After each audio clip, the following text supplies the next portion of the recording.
Bienvenue à Hong Kong.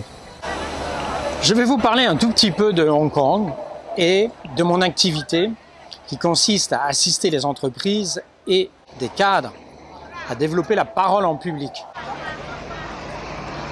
Je vais vous emmener donc dans un petit tour sur le monde des affaires et comment travailler de façon productive à Hong Kong. Je suis en effet dans la région depuis plus de 25 ans, pour ne rien vous cacher. J'ai travaillé dans de grosses entreprises ainsi que dans des PME. Je me suis mis à mon compte en 2012, particulièrement pour me concentrer sur Peak Communication.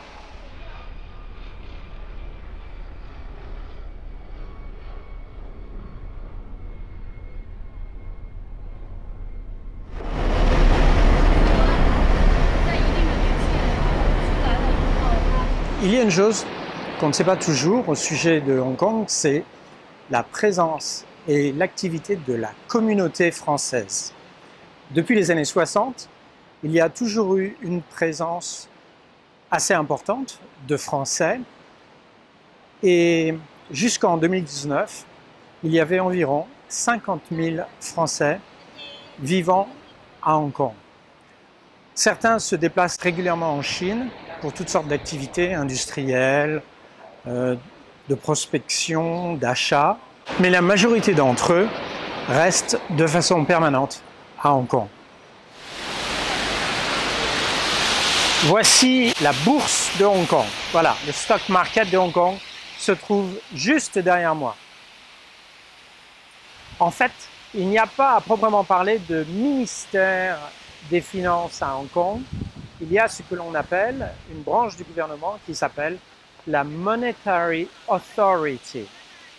En français, on pourrait traduire par l'autorité monétaire de Hong Kong, qui se trouve dans le même quartier. Voilà, ici, nous sommes à Central. Derrière moi, vous avez un immeuble qui s'appelle la HKGCC, qui se traduit par la Hong Kong General Chamber of Commerce. Alors, en tant que coach de parole en public, qui sont mes clients? Mes clients, la plupart du temps, sont des gens qui travaillent dans des sociétés locales, bien entendu. Donc, il y a parmi eux des cadres de grandes sociétés de consulting américaines. Vous avez entendu parler des Big Four, parmi lesquels Accenture, Ernst & Young, qui s'appelle maintenant EY, KPMG, etc., etc. Donc, ce sont des gens qui sont d'excellents techniciens, mais qui n'ont pas toujours eu le temps de développer la capacité de parler en public dans toutes circonstances, sous n'importe quel format, et quelquefois dans des situations qui peuvent être extrêmement stressantes. Donc, j'ai développé tout un arsenal d'outils pour garder le contrôle de l'interview. Parce que si l'on parle de médias, ce qui est très important, c'est de garder le contrôle de l'interview. Je peux vous dire, j'ai été interviewé pour une ONG locale à Hong Kong, plusieurs fois à la télévision. Et il y a une technique, je vais partager avec vous un secret. Il faut toujours garder le contrôle de l'interview et de faire passer votre message quoi qu'il en coûte. Voilà, on passe dans un autre quartier.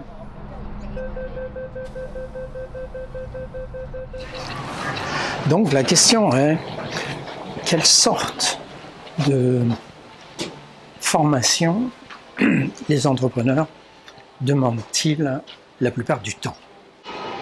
Dans 70% des cas, comment présenter un projet, une entreprise, un produit devant n'importe quelle audience, soit pour des présentations courtes, soit pour des présentations plus longues.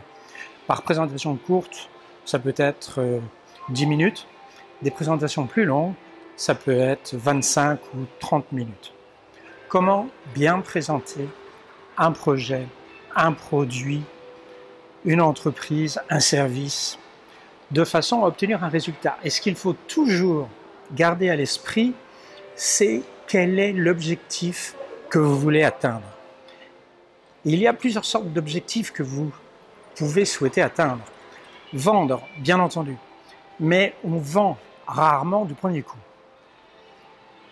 La plupart du temps, il faut déclencher l'intérêt, il faut susciter l'intérêt, il faut répondre à des attentes, il faut être capable de poser les bonnes questions de façon subtile et là, apporter des éléments de réponse de façon à prouver qu'on est compétent, de façon à prouver que l'audience s'adresse bien à la bonne personne et que la personne qui parle est capable de résoudre ces questions-là. Donc il faut toujours considérer une présentation avec un objectif. C'est extrêmement, extrêmement important.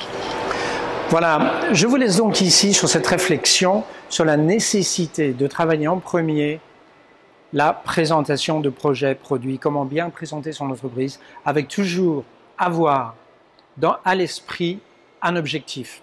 Et cet objectif peut varier selon les circonstances, selon l'audience, selon le type de public que vous pouvez avoir, mais il faut toujours avoir un objectif. Il ne s'agit pas seulement de présenter, parler et dire « bon ben voilà, je vous remercie et au revoir ». Ça ne marche pas, ça ne marchera jamais. Donc, la compétence numéro 1 est vraiment, pour les cadres et les responsables d'entreprise, bien développer cette question de présentation de produits-services, c'est l'essentiel. Je vous laisse donc ici, vous pouvez me contacter sur ma page LinkedIn.